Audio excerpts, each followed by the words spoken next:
The next big MCU release scheduled for the Bandai Tamashii Nations is the Spider-Man No Way Home trio, with the classic friendly neighborhood Spider-Man, the Amazing Spider-Man, and of course his very own Spider-Man with the integrated suit scheduled for 2023.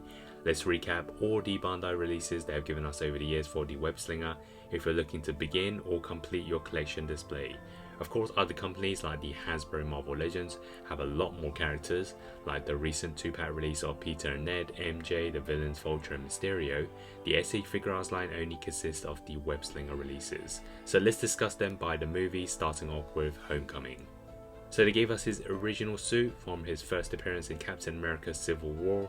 And of course this was the figure in the sense that it was the first SH Figuarts for Spider-Man, so a lot of people did actually like this figure. There's also plenty of accessories like his bag and phone. They also gave us a homemade suit, which is also a classic, especially as it was his final battle suit in the first movie. It's difficult to find the solo movie edition, but there's also a 2-pack with the Iron Man Mark 47. Then we have the Avengers movie, starting off with Infinity War, and of course he changed to Iron Spider in this one.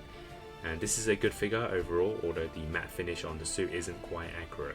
So they also released the Endgame version, which is a wave of the final battle releases with a second new Iron Spider, and this time it was more accurate in terms of the colours of the suit, and also there was plenty more accessories like the instant kill eyes, the nano gauntlet, and also a Peter Parker head sculpt. Then we can move on to Far From Home, the second Spider-Man movie. Firstly, they did re-release the first suit, and this was from the previous movie but under the title Far From Home, and this is for those who missed out on the early edition. 90% of the figure is actually the same, although I think there are some slight changes to the proportions.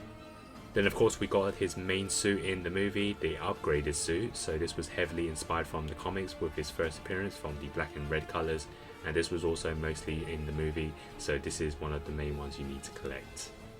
We also got the stealth suit, or the Night Monkey as it was dubbed in the movie. This was something very different, and keeping the trend of all the suits worn by Peter Parker in the films, they also gave us this version with plenty of different head sculpts.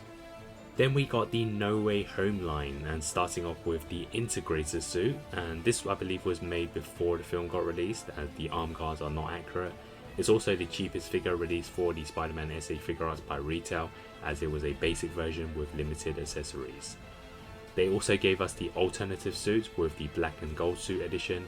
It didn't feature much in the film, but it's still a Spider-Man, and anytime Spider-Man is in black, it very much reminds me of the symbiote look, which is always a classic in the comics. It's also the second figure to include a Peter Parker head sculpt after the Endgame version. And just like the first suit released again in the Far From Home, the upgraded suit this time was released under the title No Way Home.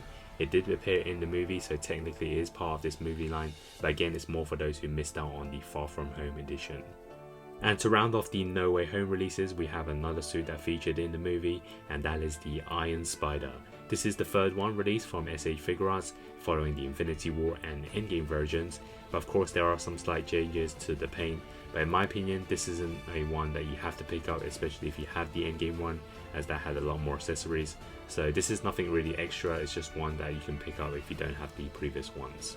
Then it's the 2023 announcements with the Friendly Neighborhood Spider-Man. So the Sam Raimi trilogy finally comes to the SH Figuarts, and of course with his appearance in No Way Home we do get a figure of this one. And what I like about this of course is you get the unmasked head sculpt right away. And 1 month later we'll also get the Amazing Spider-Man, so part of the 3 new Spider-Mans that will be released in 2023. And this will also include the unmasked head sculpt, and it's the first ever time we see the Amazing Spider-Man in the SH Figuarts form as well. And the following month we'll also get the integrated suit, the Final Battle edition, this time a more accurate one with the paint. They've also removed the arm guards. Of course no official photos have been released from Bandai, but I do expect them to give us them very soon with a Peter Parker head sculpt, and hopefully just to make things a bit different and better, they give us a new head sculpt compared to the previous ones. So that wraps up all the SH Figuarts Spider-Mans to collect. Of course it's not always the best version out there, as there are great figures from the likes of Hasbro or Medicom, but this is the collection I've been going for the MCU. If you want to see my thoughts when the first 3 Spider-Mans were announced, head over to the links below. Also did one on the thoughts of the new Tobey Maguire and Andrew Garfield releases, as well as the comparison with the Hasbro Marvel Legends 3-pack. I've also compiled a list of figures you can collect to build your No Way Home line with the other ways to get the Spider-Mans as well as the villains. Stay tuned for more news on the SH Figuarts Spider-Man and see you over in those videos.